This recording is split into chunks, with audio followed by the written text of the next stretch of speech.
अल्लाह अकबर, अल्लाह अकबर। 12 घंटे पहले देर रात को इसी तेल अवीव पर ईरान का जो हमला हुआ था, उस हमले में 4 यहूदी भी मारे गए हैं। श्रीलंका ने 23% कुकिंग ऑयल के दाम बढ़ा दिए हैं और अभी पूरी दुनिया में तेल के दाम भी बढ़ने वाले हैं। वहां ईरान ने एक और प्रदर्शनकारी को फांसी पर लटका दिया है। देश से गद्दारी कर रहा था, प्रदर्शन अमेरिका इजराइल के कहने पर कर रहा था, उनसे पैसा ले कर रहा था और प्रदर्शन के जरिए पूरे मुल्क का माहौल खराब कर रहा था। दोस्तों, जिन्हें घमंड था कि हमारे यहाँ तो पेट्रोल डीजल पानी के भाव है, उस सऊदी अरब ने भी आखिरकार अब जाकर डीजल पेट्रोल के दाम बढ़ा दिए हैं। उधर यूएई में ऑयल फैसिलिटी पर आग नजर आ रही है। सैटेलाइट इमेज से खुलासा हुआ है।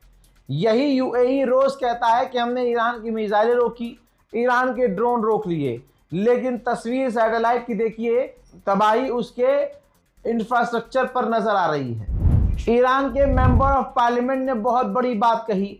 उन्होंने कहा कि हम एक ऐसे दुश्मन से लड़ रहे हैं जो खतरनाक है, जो कोई लॉ नहीं मानता, जो कोई भी इंटरनेशनल लॉ नहीं मानता, तो हमें भी उनसे उन्हीं के अंदाज में लड़ना होगा। बहुत बड़ा अपडेट आपको दूं, पाकिस्तान, इजिप्ट, तुर्की फिर से सीज फायर की बात कर रहे हैं दोनों से, और प्रपोजल दिया है नया पाकिस्तान ने। 100 की सीधी यह है कि 45 दिन के लिए पहले सीज फायर की बात की जा रही है। कहा यह जा रहा है कि ईरान भी समझ रहा है, इस बात को सुन रहा है, और अमेरिका तो ये मान ही रहा है। अमेरिका तो चाहता है कि सारी दुनिया की जंग हमने रुकवाई थी, हमारी कोई नहीं रुकवा पा रहा है, समझ रहे हो।